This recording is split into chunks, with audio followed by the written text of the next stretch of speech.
بسم اللہ الرحمن الرحیم۔ آج جو سوال ہمیں بھیجا گیا ہے وہ یہ ہے کہ ایسے شخص کے روزے کا کیا حکم ہے جو سارا سال نماز نہیں پڑھتا۔ یہ ایک عجیب سا سوال ہے کہ ایک شخص ہے جو اسلام کے ایک رکن پر عمل کرتا ہے اور ایک رکن پر عمل نہیں کرتا۔ یعنی اگر ہم نے کوئی عمارت بنانی ہو تو ہمیں اس کے تمام جو اس کی دیواریں ہوتی ہیں اور تمام اس کے اراکین ہوتے ہیں ان کو کھڑا کرنا ہوتا ہے، پھر اس کے اوپر عمارت بنتی ہے۔ اور یہاں یہ ہو رہا ہے کہ ایک عمارت یعنی عمارت بنانے کے لیے ایک دیوار تو ہم نے بنا لی، اس کے اوپر ہم اس کو قائم کرنے کی کوشش کر رہے ہیں، کھڑی کرنے کی کوشش کر رہے ہیں، حالانکہ دوسری طرف سے یا تیسری طرف سے دیوار بنی ہی نہیں۔ تو جو اسلام کے ارکان ہوتے ہیں نا، وہ ان چار دیواروں کی طرح جو نیچے بنیاد میں بنتی ہیں ان کی طرح ہوتے ہیں۔ جتنی بھی اوپر کی ہم نے عمارت بنانی ہوتی ہے، ہمارا اخلاق ہے، ہم نے کوئی ایمبولینس سروس چلانی ہے، ہم نے کوئی نلکے لگوانے ہیں، ہم نے موٹریں لگوانی ہیں، فلٹر پلانٹ لگوانے ہیں، جتنی بھی نیکیاں ہوتی ہیں وہ ان ارکان کے بعد اوپر تعمیر ہوتی ہیں۔ کسی نے کلمہ نہیں پڑھا، نماز نہیں پڑھتا، روزے نہیں رکھتا، یا حج نہیں کر رہا استطاعت کے باوجود، یا زکوٰۃ نہیں ادا کرتا، یہ 5 اسلام کے رکن ہیں، ان میں سے کوئی بھی ایک کم ہو جائے تو کیسے ہم اوپر کی عمارت یا بنیاد جو ہے اس کو قائم کر سکتے ہیں۔ تو اگر کوئی شخص روزے رکھتا ہے اور نماز ادا نہیں کرتا تو اس نے اسلام کا ایک رکن چھوڑا ہے۔ کچھ علماء تو اس کے ایمان میں بھی شک کرتے ہیں کہ پتہ نہیں وہ مومن بھی ہے، مسلمان بھی ہے کہ نہیں۔ اللہ رب العالمین نے یہی بات قرآن کریم میں بھی ذکر کی ہے کہ مومن کا بھائی ہوتا ہے، لیکن کب؟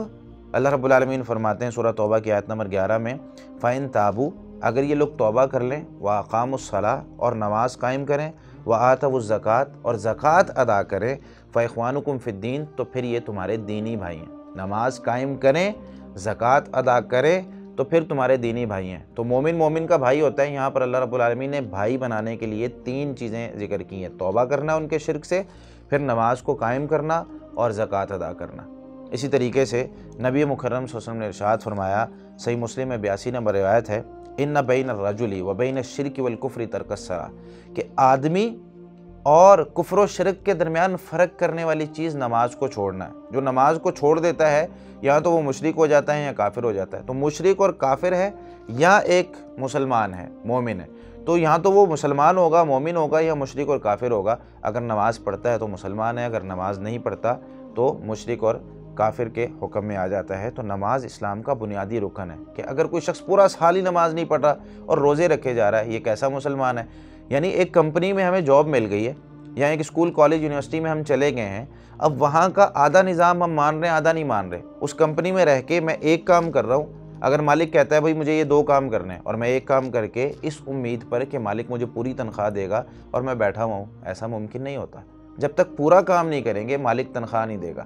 تو یہاں اللہ رب العالمین نے دونوں چیزیں، نماز بھی اور روزہ بھی اسلام کے ارکان میں رکھا ہے۔ ہمیں دونوں چیزیں ادا کرنی ہیں۔ جو لوگ زکوٰۃ نہیں ادا کرتے انہیں بھی یہ بات جو ہے وہ سوچنی چاہیے کہ ہم ایک رکن اسلام کا چھوڑ رہے ہیں۔ پھر اللہ رب العالمین سورۃ المدثر کی آیت 42 اور 43 میں یہ بات ارشاد فرماتے ہیں، ما سلککم فی سقر، تمہیں اس جہنم میں کس نے داخل کیا؟ وہ پوچھیں گے، قالوا لم نک من المصلین، تو وہ آگے سے کہیں گے ہم نماز نہیں پڑھتے تھے اس لیے ہم جہنم میں آ گئے۔ دنیا میں رہتے تمہارے ساتھ تھے، روزے تمہارے ساتھ رکھتے تھے، نماز نہیں پڑھتے تھے، آج اس لیے تمہارے ساتھ جہنم میں، یعنی جہنم میں ہم لوگ اس وقت موجود ہیں۔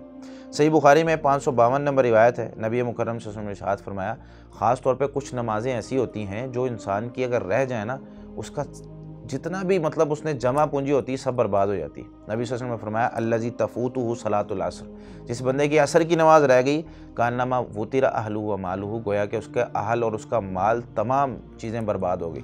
تو میرے بھائی، نماز یہ اسلام کا بنیادی رکن ہے۔ یہ کیسے ہو سکتا ہے کہ ایک شخص روزے رکھ رہا ہے رمضان کے اور نماز نہیں پڑھتا؟ تو پھر اس کا یہ مطلب ہوا نا کہ وہ روزے لوگوں کے ڈر سے رکھ رہا ہے، اللہ کے لیے نہیں رکھ رہا۔ وہ روزے لوگوں کی وجہ سے رکھ رہا ہے کہ لوگ کیا کہیں گے، اللہ کی وجہ سے نہیں رکھ رہا۔ اس میں ایک بات اور بھی یاد رکھیں کہ اللہ رب العالمین نے ہم پر کوئی ایسی عبادت فرض نہیں کی ہوئی جو ہم کر نہ سکتے ہوں۔ نماز کے بارے میں کہا بھائی کھڑے ہو کے پڑھ سکتے ہو، اگر کوئی شخص کہتا ہے جی نہیں پڑھ سکتا، اسے کہا بیٹھ کے پڑھ لو، بیٹھ کے نہیں پڑھ سکتا لیٹ کے پڑھ لو، لیٹ کے نہیں پڑھ سکتا حرکت نہیں کر سکتا جسم، بھائی اشارے کر لے، آنکھ سے اشارے کر لے۔ جنگ میں، حالت جنگ میں بھی نماز نہیں معاف ہوئی، بھائی دشمن سامنے ہے، لڑائی ہو رہی ہے، گولیاں چل رہی ہیں، بم برس رہے ہیں، وہاں پہ بھی نماز جو ہے اس کی رعایت نہیں کی، کہا کہ دوڑتے ہوئے بھاگتے ہوئے 1 رکعت بھی پڑھ لو تمہاری نماز ہو جائے گی۔ اور ہم لوگ عام حالات میں میرے بھائی نماز چھوڑ دیتے ہیں۔ تو ایک مسلمان، ایک مومن کبھی نماز نہیں چھوڑتا. ہمیں نماز بھی پڑھنی ہے اور ہمیں روزہ بھی رکھنا ہے، کیونکہ جس اللہ کے لیے روزہ رکھ رہے ہیں اسی اللہ نے نماز کا سوال بھی کرنا ہے. اللہ رب العالمین ہمیں سمجھ کر عمل کرنے کی توفیق عطا فرمائے. جزاکم اللہ خیر.